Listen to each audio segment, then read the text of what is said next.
Well, hello there, humans, hippies, earthlings, whoever you are, wherever you are, whatever you're doing, and if you're lucky enough to be doing it too. You know who I am, I know who you are. You're the humans, you're the hippies.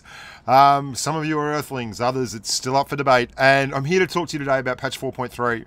And I want to take a bit of a different approach to this. I'm just going to give you some footage, let you watch stuff, and I'm going to talk over the top of it because I'm not doing another whole song and dance about the Vindicated and the Predator, the two new tanks, but I'm going to give you the info on the new event, how you get these tanks. Also, look at the new camo that wasn't included in the footage we were given from Wargaming, namely the green camo, the Dark Angel camo.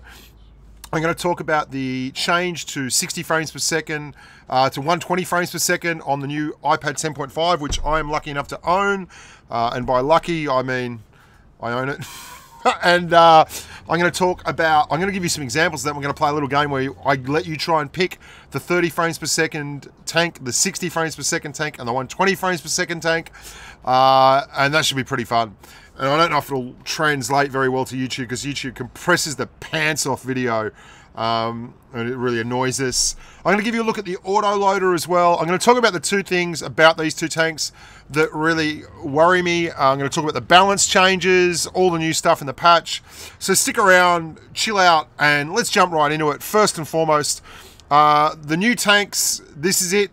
The two big things I want to talk about is the spaced armor on the front of this is going to be very, very tough to pen with heat, but rest assured, there are lots of areas on the front that you can pen this tank. You just can't see them, which is going to be a bit of a bugger, and it will give this tank a little bit of an unfair advantage, I believe. But I don't want to go nuts about whether these tanks are going to be OP on live because it's just impossible from the test server to really figure that out. It's impossible. Like the bots on test are a joke. They are terrible. I'll give you a little look at what the bots are like. Yeah, and this is why. Like, you can't take anything. Like, you can see I'm getting hit by a 75mm and a 90mm there. And they're the stock guns, and they are aiming. I don't know where they're aiming, but they're not trying to pen. And this is the Predator, which is the auto-loading Tier 7 Heavy. So I take everything on test with a big grain of salt, but there's two things that worry me. One is the spaced armor on the front of the Vindicator, and the other is the fact that this autoloader is a really, really good autoloader. And we've not seen a really fast-firing, good auto-loading heavy tank at Tier 7 before. So, interesting to see how that pans out. And I think it's going to be very, very good. Like a really good tank, which does worry me a bit. Some other quality of life stuff which comes through. There is a new legendary camo for the M48A1 pattern called Beast. Look, for those of you that don't like these kind of tanks, the fantasy tanks, and there are some people, and it's a valid opinion, like totally valid. You've got to love the old ones, right? The M48A1. And it looks phenomenally good now. It looks amazing. And let's be honest, we are big fans of bling. Like, if we weren't, this game wouldn't exist because Wargaming wouldn't have anything to sell. All the bling stuff goes out the door like water down a pipe. This is the M48A1's super duper cool camo. This is Beast. You can see it's got the Beast camouflage. It looks a bit like a tiger. It's got some very, very cool stuff around the sides. It has Lucky Forward written across the back of the turret, which I particularly like. This is the Pitbull. Have a look there. You can see it's got all the Pitbull kind of stuff on it. Little bulldog on the front. The grey part of that camo is actually lots of stars funneling in towards the middle, and that is where you get the solid part of the paint scheme, and the edges you can see all the stars on it, and it's got body count written across the edge, and it's pretty bloody cool. I like it a lot. Couple of things, a couple of interesting things for me anyway, and I am pretty much an interesting guy. There's some really good stuff that's come out of this patch. I think the crew skills, everyone who's had a lot of elite experience and that kind of thing has really, really enjoyed it. But the big news for a lot of the player base is the event. They want to do the event. I don't know how likely it is that you finish the event just grinding. I don't know any of that. Like, I'm pretty much the mushroom now, or we all are with the way the Wargaming's doing things. They've consolidated. They've got everything going through Russia, so I don't have Alex DiGiorgio to lean on all the time. I do have a lot of help from Alexander, my man in Amsterdam, who helped with all the tech stuff on the Twister Cup stuff. But you can see it's very much just a standard run-of-the-mill event.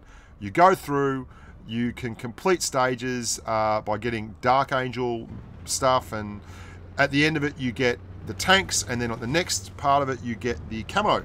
Now, I didn't feature the green camouflage in the original videos, and the reason I don't want to make a whole heap of videos about these tanks is I'm going to do a proper video for each, the Predator and the Vindicator, when I get the chance, a full review, a full breakdown review, and that's not going to come till I get back from Vegas, unfortunately. It's just the nature of the world, and I'm going to Vegas tomorrow, so good luck with that. But the green camo here looks pretty cool as well, so you get a choice. My favourite's personally the blue camo. That's at the moment. I'm going to drive a lot of games in these tanks. I have big worries, obviously, with the balance feature, but we just won't know until we get through and start playing them on live. So there you go. That's the green one. I'm going to show you the green one on the Vindicator now. This is the Predator, and this is the Dark Angel armor. That's why it's called Predator DA, and it's the Predator UM, which is ultramarine armor and all that kind of stuff. It changes the name of the tank, basically. Much like if you run around in the Beast, or the Terror, or the Stalwart, or the Tireless, or the Hammer, all the names of those tanks, you know, they're all changed by the camo. They're not actually any change from the fact that it's a Foch 155, etc., etc., etc. Now let's have a bit of fun.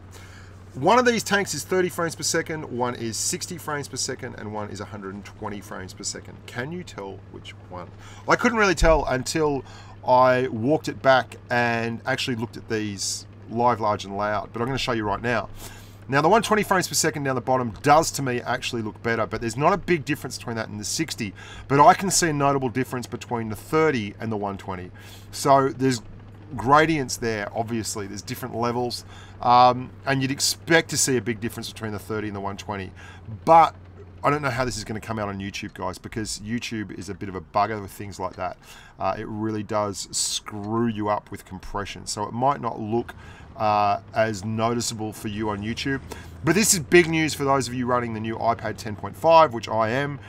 It makes it look absolutely swish as all get out. Very, very cool. You know, the more the merrier. Now, let's talk about something that is probably not very cool. And I'm just gonna like talk for a while, and a lot of the video isn't gonna be pertaining to what I'm talking about, because I basically just need some background music here while I have a little bit of a chat. There's some, okay, well first I'll just finish this off. Enrichment, you can enrich tanks tiers 5 to 8 now. Like, awesome. You can pay 12,000, 15,000 gold to enrich an IS-3. Wicked. Okay, moving right along. That's great. Some of the balance changes are good. I'm a really, really big fan of some of the balance changes, and I'll get to the stuff I'm a fan of. Some of the balance changes are effing stupid. The FV402 and the Cent 7-1.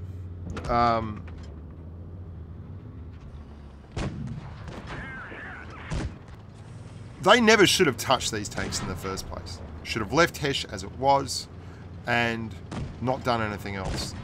So now what we've got, we had tanks that had standard rate of fire and Hesh as premium ammunition. And they were too tough for the player base to figure out. So we had to have heat. And I kicked up a big hue and cry about that. We ended up with Hesh and heat, which I thought was overpowered. So instead of that, they nerfed Hesh and they lowered the rate of fire. So originally you had a tank that was tough to drive but was unique, and now you have a tank that has crap DPM and 170mm Hesh. It's stupid. You've got a tank that was worse than it was originally. It's like worse. It's freaking noticeably worse. And the reasoning that we're getting is that they started to stand out sharply against other vehicles. Here's a newsflash. The best freaking players in the world just did the Twister Cup. I streamed about 1,000 hours worth of games for the Twister Cup across NA and Asia. I did the Twister Cup finals last year in New York, which I streamed live. And I did the Twister Cup finals, which I streamed live from New York. I also did the Tokyo Game Show, which I streamed live. These are the best tournament players in the world. How many FV4202s do you think I saw?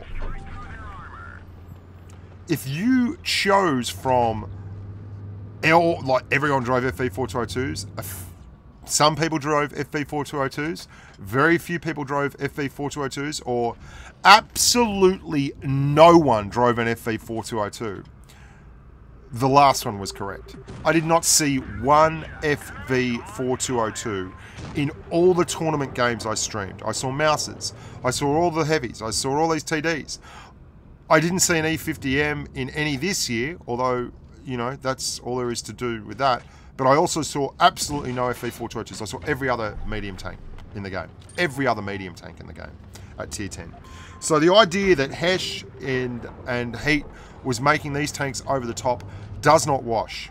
They are just, don't drive the 4202 now. It's a joke. It's a waste of the time. Like, seriously. Drive the STB1. It's got gun depression, same kind of mobility. It's not as accurate, but hey, we've got the T62A, which has a gun every bit as accurate as the FV4202. Better aim time, much better camo, better armor profile, and just kicks the absolute pants off the FV4202 now in terms of damage per minute. So yeah, and I haven't even started on the Sense 7-on-1, which is now just a wasted tank. Like, you've taken a tank that was something special with Hesh, and you've turned it into a tank that just has meh, just meh. 170mm pen is not enough to get the job done at tier 9 regularly. It's not enough to bring Hesh into the game regularly.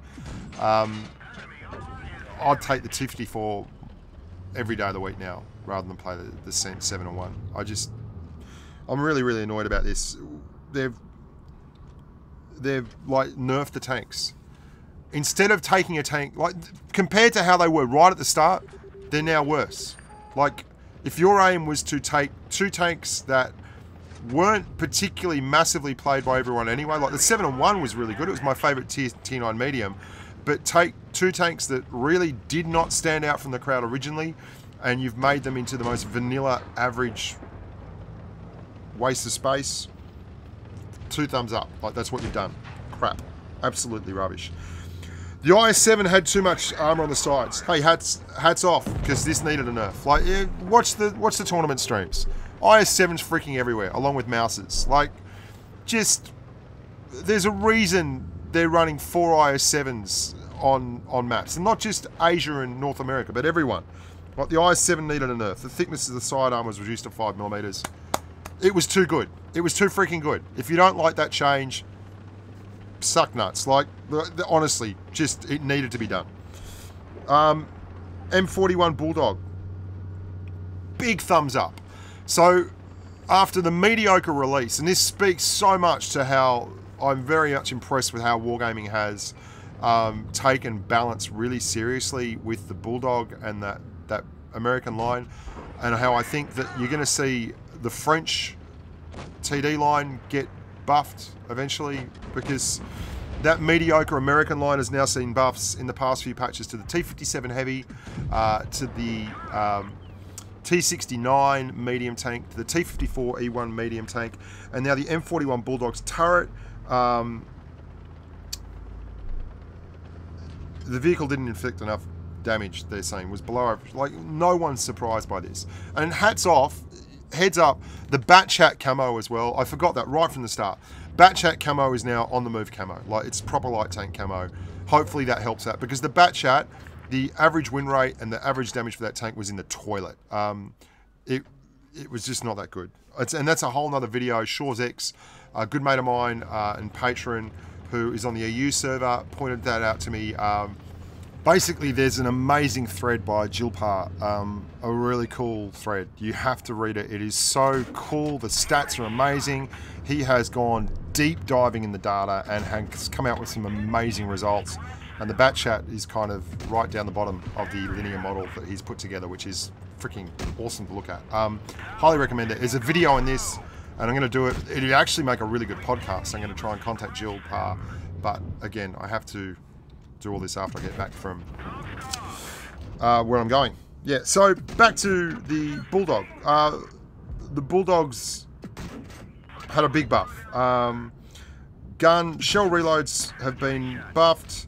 Magazine reload time was reduced, and the dispersion was reduced across all its guns. 76mm gun M32 in the M41 turret, the 76mm gun T91A5, and in the M41A1 turret, the 76mm gun M32 late was all reduced.